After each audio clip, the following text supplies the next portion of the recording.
tuning in to the online broadcast network, AFTERBUZZ TV. Over 20 million weekly downloads in over 150 countries, and your #1 source for after-show entertainment.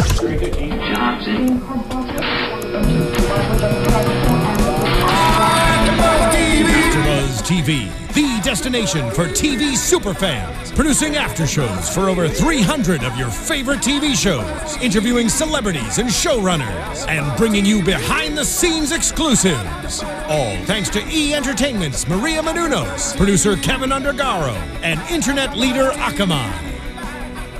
Now, let the buzz begin!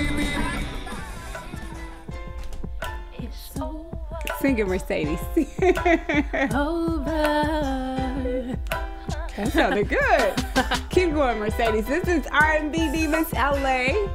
Thank you guys for watching on AFTERBUZZ TV on YouTube. And if you're listening on iTunes, thank you. We appreciate it. So this is R&B Divas LA, episode number 8.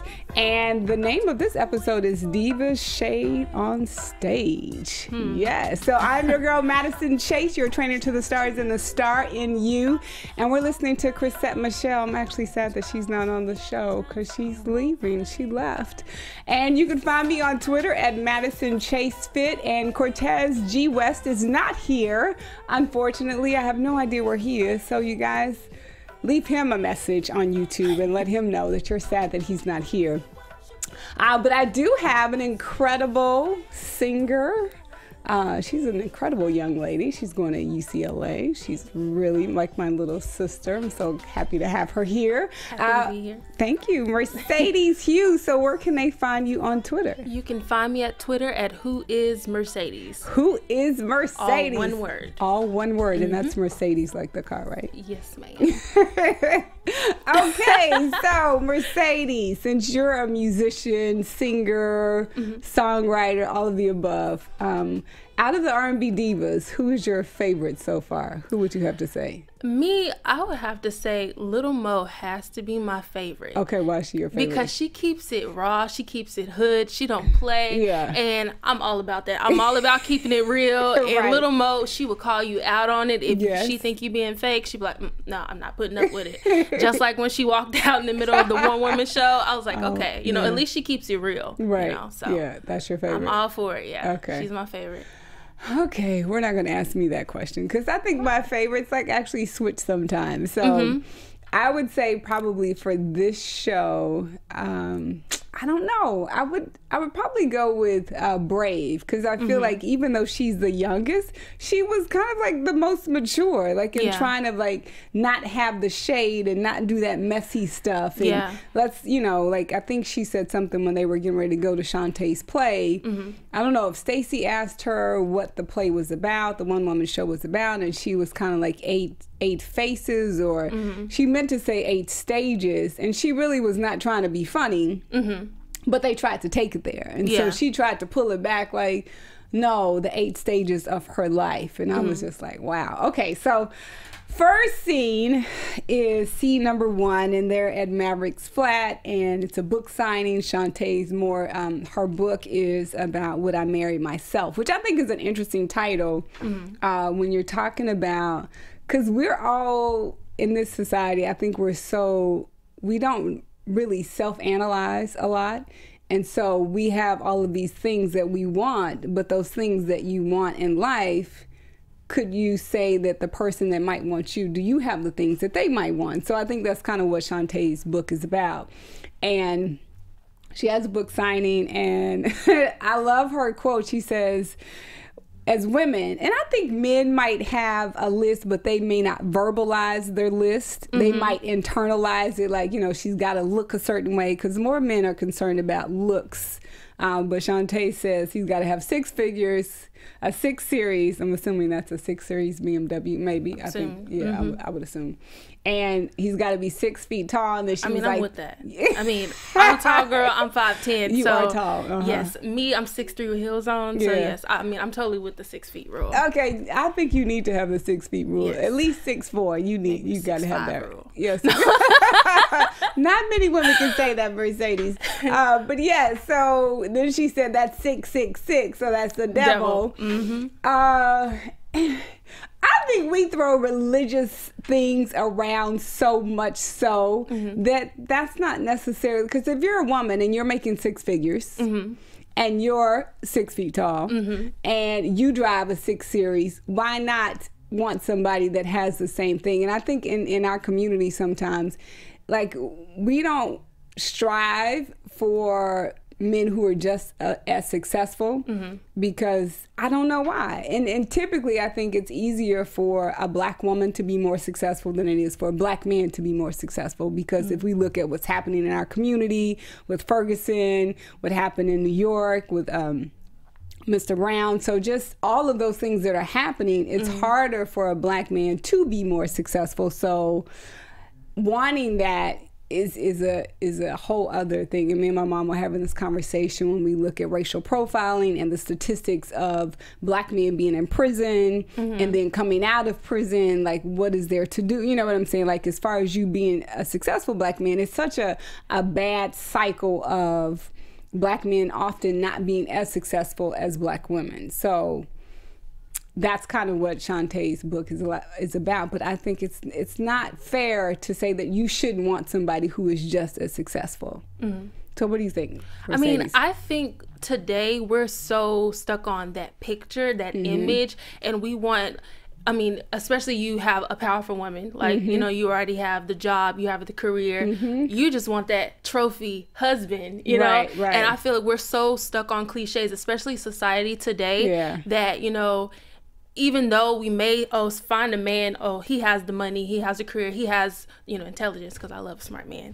And you're a smart girl, you should. But it's not even about that. It's like, I already have that. So I feel like it's almost, we look for something to complete us rather than something that to match us. And someone said that there was a young lady on Facebook, her name is Jeanette and Matthew, and they actually had a really beautiful love story.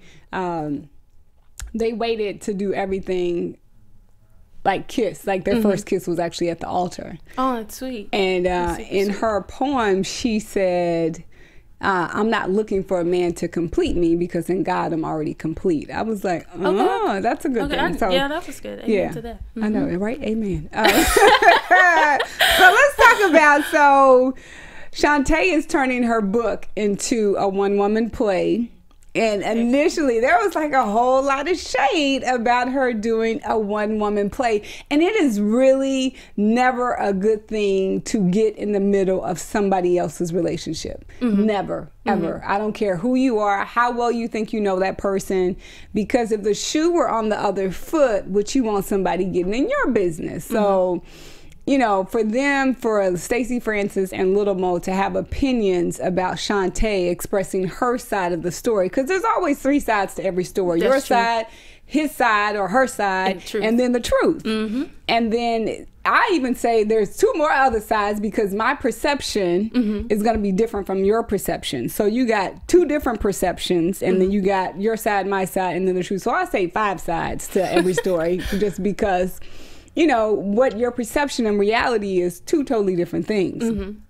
And your expectations too. Like, I think that's the biggest reason why a lot of marriages and relationships don't work, is because you have these expectations, but if you don't have conversations about what you're expecting, then when you don't get what you're expecting, because you haven't even had the conversation about what you're expecting, and then you get disappointed, but you never, like, you assumed something, and then you didn't really have the conversation about it. So they had a lot to say about Shantae being married 3 times. I know she was married to Kadeem Hardison and Kenny Lattimore. So if you guys on YouTube know who the other person is who Shantae was married to, let us know on YouTube. Yeah, but I think for the most part, Little Mo has been married 3 times. I think Stacey Francis has been married at least 2 times. So, you know, people in glass houses should not throw rocks. Like, don't talk about, like, what you want somebody to be in your marriage, in your relationship. Like, I wouldn't want to know about you and your ex, and I wouldn't want to tell you everything about my ex. So I just think it's just real messy, and we become so comfortable with giving our opinions about people's personal life and their stories, and it's a little bit of bullying to me. Like, so what? She wants to tell her side of the story, and she wants to have a one-woman show.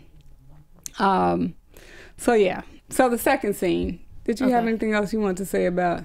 Well, I mean, me just being like a person like of the arts, and just her, you know, she's being an author, and then her being her one-woman show. I feel like, especially going back to when you were saying you never know someone's side of the story, and like you just really never know what someone is going through, and so I feel like it's just never okay to, I mean, regardless of what they may do to you or what you may see on the surface, there's always a deeper story. Absolutely. So I mean, and no one's perfect, and so like you said, like people throwing stones at each other, not really knowing. I feel like really, I mean, we can't point fingers at anyone, because I mean, we're all wrong. I mean, no one's perfect. We've all done dirt. We all have our moments of throwing shade. We all have, you know, moments where we completely wrong. So I mean, I feel like her artistic moment, though, I mean, it did have its little complications. We're gonna get to the actual play. I just feel like she was very brave to do that, just to put, I mean, she showcased her pain, her story, and a lot of people aren't brave enough to do that. And I feel like, though she did it, flaws and all, but she made it work. You know, and everyone can't say that for themselves. So I apply her for that. I do apply her for that. I definitely do. I totally agree with that, because it takes a lot, and even Michelle A, like, I think she's probably the most naked, because she talks about, you know, going to therapy. She talks about being suicidal. So being able to show all of your dirty laundry on television is a huge thing, regardless of the audience is, and then you're willing to accept people's opinions about you, and then the people that you're on the show with, you're willing to accept their opinions about you. And then the people in social media, in the media too, you know, that's a whole other thing to contend with. So yeah, the next scene is Stacey and Little Mo. Stacey kind of has a conversation with her about going to see Shantae's show, and she's kind of got this opinion because she's got a really great friendship with Kenny Lattimore, and so she's siding with him. And the question I would have for Stacey is, like, if you have, and it's always hard to put somebody in the middle of your relationship, especially when it goes bad. And I don't know, because Little Mo and Stacey keep saying she lied about something. And whatever the lie is, or whatever they think the lie is, because unless you actually were in the act or saw the act or know the person, you know, hearsay, talking, gossiping, and, you know, that game you used to play when you were little, when you played the grapevine and somebody had to whisper in your ear. And then by the time it got to the end, it was completely different. This is life. Like, that is life. So I don't know. But Stacey has a tendency, I think, on this show to make the worst case scenario and make an assumption without having a conversation. So she's kind of like, you know, playing two different roles. Like, in one part, she wants to be real, and she'll go at you, you know, hard without even having a conversation, because she's going off an assumption or a rumor, which is not really fair. But this is reality television, so you never know how much of it is she actually doing for ratings, or how much is it actually true. So they kind of come up with this pact that because Stacey went to Michelle A's party with Little Mo, and they were kind of on the outs, Stacey has this agreement that, you know, hey, you have to go to the one-woman show with me because I went to Michelle A's birthday party. So that scene, what did you think about that scene with Little Mo and Stacey? Like, they're interesting. They're both from the East Coast, and so they had that, you know, kind of going in. Little Mo is almost a little country. Don't you remind you of Texas a little bit? Yeah, definitely. A little bit of like East Coast, but a little bit of down home, like, you know, your home girl. And so that's probably what you like about her. But what do you think about that scene with Stacey and Little Mo? I mean, what I feel, I mean, especially like going off of like where you said about people don't really know the premise of the story. I feel like it's just easier to believe. I mean, we're all guilty of it. It's easier to believe something, especially when we don't want the attention focused back on us. We're like, okay, you know, it's easier. Okay, oh yeah, she, you know, let's believe that dirt, you know, rather than let's go actually talk to her. I mean, they already really had the whole animosity thing going on anyway. So I felt like it was just easier. That was like, wait, I scratch your back, you scratch mine, type of thing. So you know, let's go in for it. So I feel like that whole scene there, I don't know. I feel like it was a little catty, just a little bit, just a little bit. You know, I'm all about keeping it calm and cute. Calm and cute. I like it. So, I mean, I just feel like just as women, like it's just a natural tendency for us to just, you know, let's go check it out. Let's see what she's about. You know. Yeah. Yeah, I just wish she would have had a conversation with Shantae before.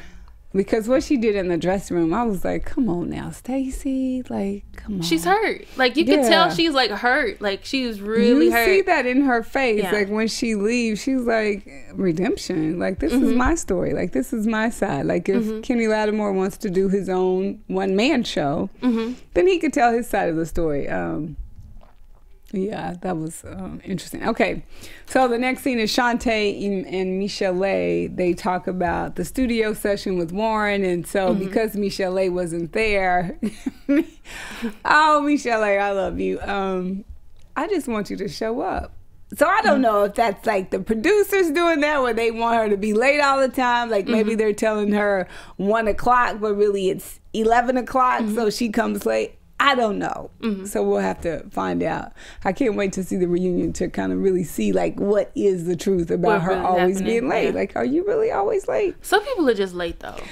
I know, but I'm not going to assume that she's a late person all the time. No matter how hard you try. I mean, I used to be really guilty of it. You just you start out on a mindset, okay, I'm gonna make it on time, but just things happen, and it's just always happened, you know. It always happens, Mercedes. I don't know. Maybe it's a singer thing. Is it a singer? It's a diva thing. I don't know. A diva thing? Okay, we'll let y'all make it being late. So yeah, she kind of relives the whole situation of asking Joy Starr, who is Warren Campbell's little sister, to write her part of the song. And so Michelle is kind of like, and again, like she's recapping something, but Michelle doesn't really know the full extent of the conversation. Even though I don't see a problem with, if you're not good at writing songs and you're just good at singing songs, and you call somebody who is good at writing songs, I don't see what the problem is. But obviously that's like, I mean, you tell me, like, if I feel like if there's somebody who can do a job way better than me, then I feel everyone has their talent. Yeah. And why not? I mean, you both win. You know, you're both going to look good. If you know you can't write songs, then give it to somebody else. Just be the voice, you know, because either way you're going to shine. You know, I feel like why you have to build, it's all about building, you know, up your brand or building up, you know, yourself. Like why even put yourself on Front Street when you know you can't put two words together? Like, that's not cool. I mean, it's really a talent to be able to put a song together and words together. Yeah. Producing a song. Yeah, it's a craft. Yeah. It really is. Yes. So Michelle kind of forewarns Shantae that Stacey is going to be coming for her. So she's kind of aware, like, okay, Stacey is about to come for me. But you have to wonder, like, do they really already know that there's tension? Because I feel like Stacey is that kind of person. Because in every scene, she's kind of like the Kenya Moore. Yeah, talking in the corner type thing. Talking in the corner, but she's always like the aggressor or in your face, or I don't really, there's a lot of adjectives that I could think of. Just the alpha female, the mean girl, like, you know. And I think they tried to say there's a way for you to say some things, and it's not what you say, it's how you say it. Yeah. And so I think it's very true. because of her demeanor, and I don't know if that's, I don't know, I have no idea, but she came across really, really harshly when she was talking to Shantae. For her, it's just like a green light, and she may not intentionally mean to just be rude or, you know, to be like blunt, but at the same time, she just knows that she has a point and it needs to be heard and it needs to be across. She's not thinking, okay, is this the right time? Is the right place? Right. This right now? You know, it's just like, I have something that needs to be said, type thing. Or it could be, I need to solve this problem right now. Yeah, some people are like that. I mean, I feel like it's not always an aggressive thing, or people are not really on attack mode, but if, okay, I just need to get this out of my system, so let me address you, and then let's be done. Right. You know? But I think that's the part that it's hard for someone to be done. Because if you have some unresolved feelings about what you said, and then we don't really talk it out or talk it through, then that's why we see the buildup in the show of the ladies really, you know, taking stuff personal, because you didn't really, you made assumptions and then you kind of gloss over it, because Shantae probably could have gone there with her. But she's preparing for a show, and she didn't want to. So hopefully in a later episode, we'll actually see them hash it out. Sit down, have some tea and crumpets and crumpets. Is that what it is? I don't know. Not sure. Tea and biscuits. Okay, maybe tea and biscuits with some honey. Those Church's chicken biscuits, those are good. Had a moment for 2 seconds. I know, right? Yeah, so Stacey, again, she's like in pretty much all the shows. I mean, all of the scenes. So Stacey and Little Mo sit down, and she is helping Little Mo kind of have the girly wedding that she's never had. And I was laughing because she told her that she needed to get the ovulation kit, and Little Mo is kind of like, what's something I gotta take? She's like, no, it's you got to pee on the stick.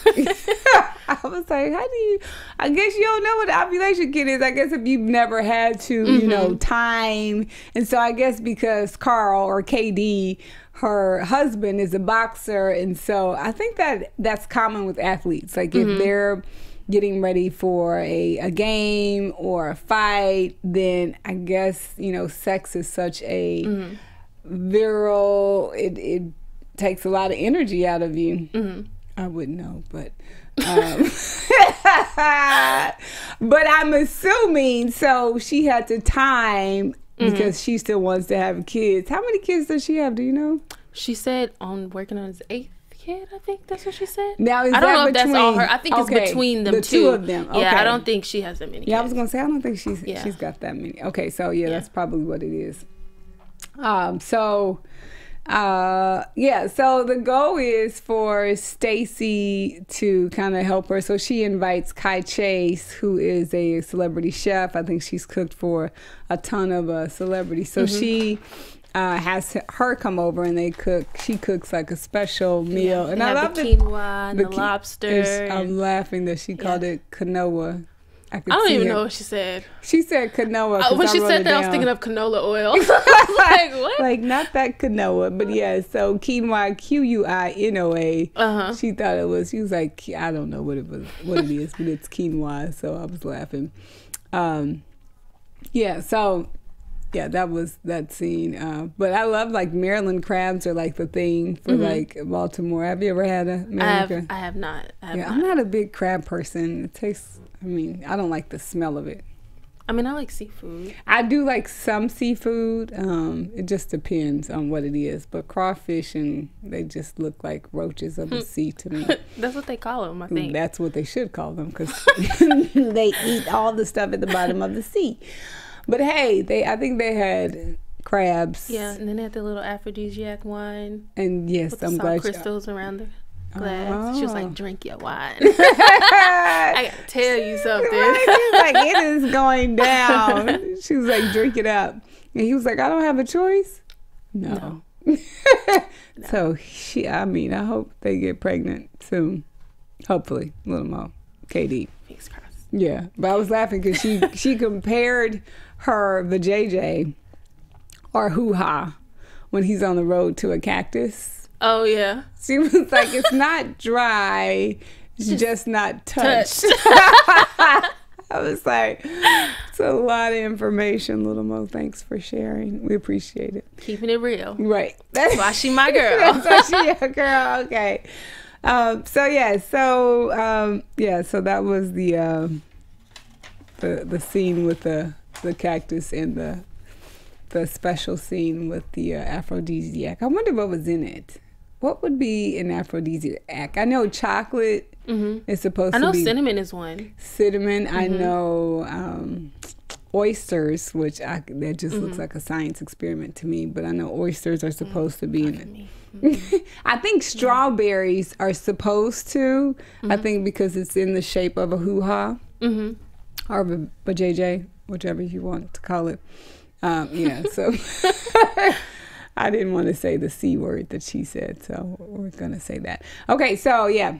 Next scene, Warren Campbell, Little Mo, Stacy, Shantae, Leela. No Michelle A, because they call her Michelle 8. So she was late. The studio. Yeah. Okay, so Mercedes, since you're a singer, if you were going to have your own, you know how the divas come in and they say their name and then they do their little pose and they do hee-haw-hoo. What is that? That's why I don't sing. I dance. So, Mercedes, if you had to do your R&B Divas... I'm just kidding. Your R&B Divas intro, what would your intro be? Well, since I'm super dramatic. Super dramatic. No, and like to be loud. Maybe it'll be something like, oh, something like that. Oh, go ahead, Mercedes. And then you would throw up the shoulder. Yeah, like she's doing one shoulder. Like that. Diva style. Yeah. Show my Texas curves. The Texas curves, the 5'10" Texas curves. I love it. So Michelle A is late. And now, do you know Shantae's music? Shantae Moore's music? No.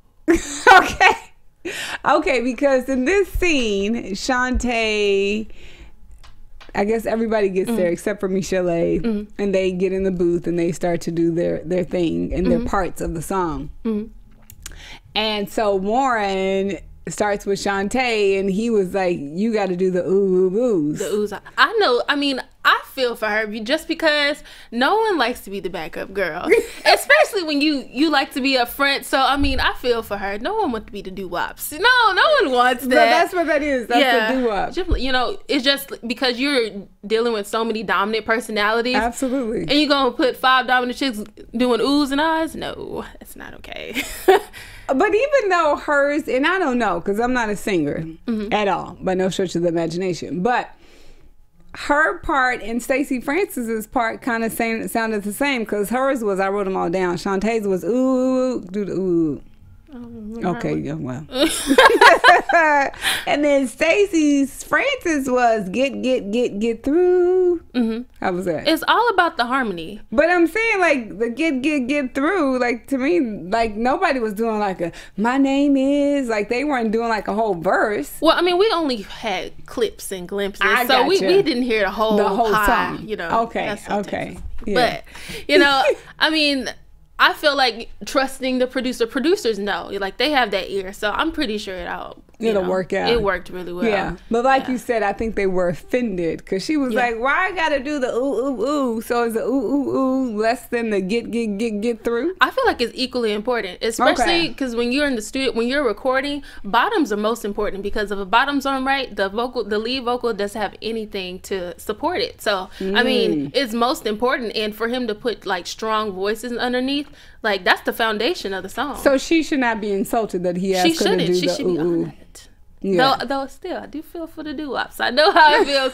But, I mean, without them, the lead vocal is the ornament on top of that. So, I got you. Yeah. So it's like the ornament at the top of the Christmas tree. He may be like, she has a strong voice. I need her to be my bass. Yeah, and the foundation's got to be strong, because otherwise, if the foundation isn't strong, then everything falls apart. I got you. Okay, I totally agree. I mean, even though I don't know anything. So out of all of those parts, did you like Little Mo the best? Because you were like super excited when she got to the mic. I love her voice. I just love yeah, Little it's like Mo. raspy, right? Yes, it's very, very that. And though she has a very trained voice, it's always raw. Like, I love it. She's not afraid to holler. She's not afraid to like sing like from her gut. She loves shouting, and I'm all for that. Okay. So yeah, I just love it because it's like high energy. But I mean, we didn't hear the other girls' parts, so. Okay, and I think Brave is actually going to be rapping instead of singing, which I think is interesting because she hasn't really sang live on the show. I don't even know if she has, you know how everybody does the hoo. I don't even know if she has one. Did we see her do one of those? No, she didn't have one on the show. She didn't have one, did she? Okay. Maybe I think because she's new, she doesn't want to sound bad. She wants to be more rehearsed. Possibly, I'm just guessing, like the reason why she possibly wouldn't have like her own little singing intro. But yeah, so Michelle A finally shows up to the studio. 10 minutes before the session, I think that's what they say. That's what they said, but I really it's probably exaggerated. Yeah, I'm sure it was exaggerated. Yeah, yeah. She had a little time. She had a little time because she got it in. Okay. So she comes in and she says something about it being cold as a bat's behind. And then she gets in the booth, and I'm no singer, but I've heard her really like get it in, and I was like, come on, Michelle A, represent for, you know, the late people. Like, she really can sing to me. Like, she's got a really, like, powerful You know voice. how the media is. They're gonna... So maybe they caught her on the bad 2 takes? I don't even think that. They just... I just feel... Cameras are very magical But things. The audio is not that magical, though. Auto-tune. I mean, I don't really think her part was really all that bad. Okay. I just felt it made it seem like, okay, she has to be, you know, she's a straggler, so let's show her struggling. I mean, she probably hit it. Like, I'm sure she probably hit it. Yeah, because she got a little offended when she came out that everybody was clapping, and they were like, we clap for everybody. Like, why are you... Well, maybe she was doing the doo-wops, too. So she was just like, really, you guys? You know? Okay. Yeah. They didn't show that part. Yeah.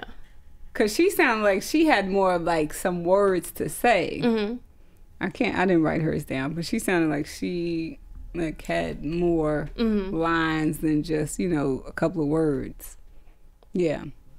I like Leela James' voice though. I really like Chrisette Michelle. I hate she's not on the show anymore. Okay, Chrisette. Okay, so so back to Leela and Stacey. They want to actually get together with KD and actually have him, plan his proposal.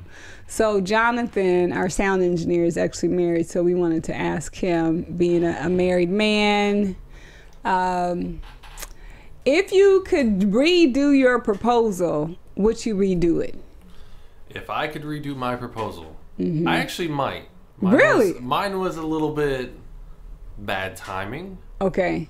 But, I mean, it was still nice. Okay. Now, if you could redo it, how would you redo it? Probably have more friends involved. We kind of did it like...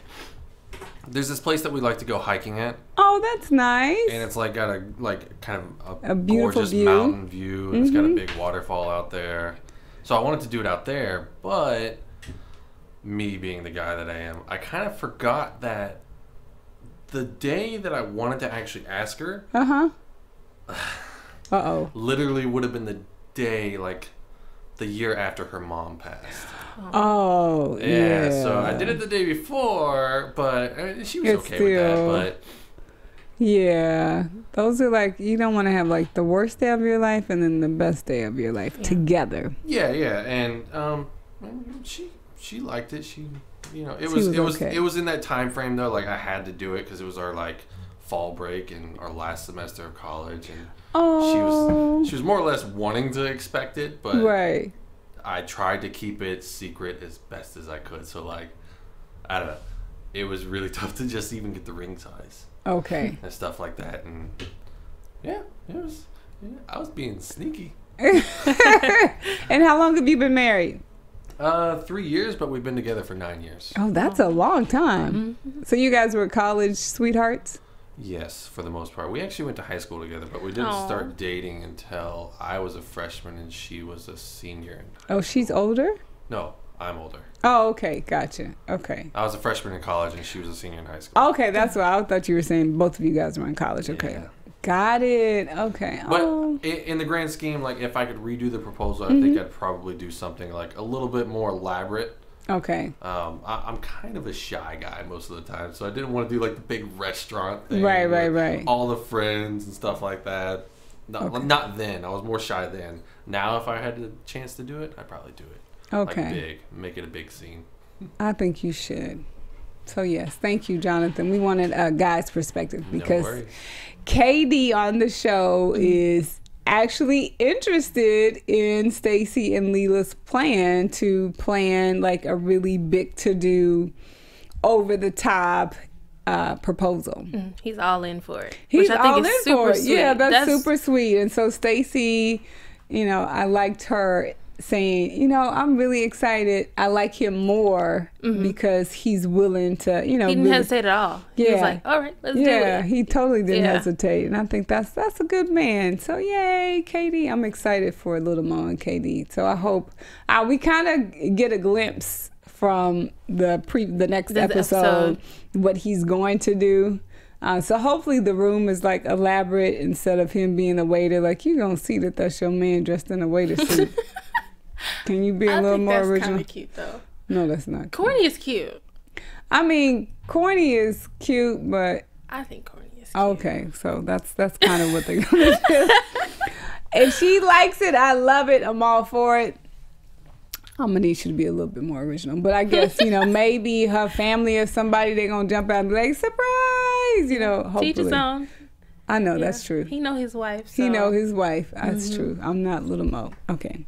So let's get to the most important part, because I did a whole page of notes on, we only have a couple of minutes to wrap this up. So last scene, one woman show. This was the longest part. So Shantae is getting her makeup done. All the ladies come in. Stacey Francis goes in for the jugular. Like, she goes in. Like, is this a redemption story? Are you going to tell your part? Are you going to say what you did?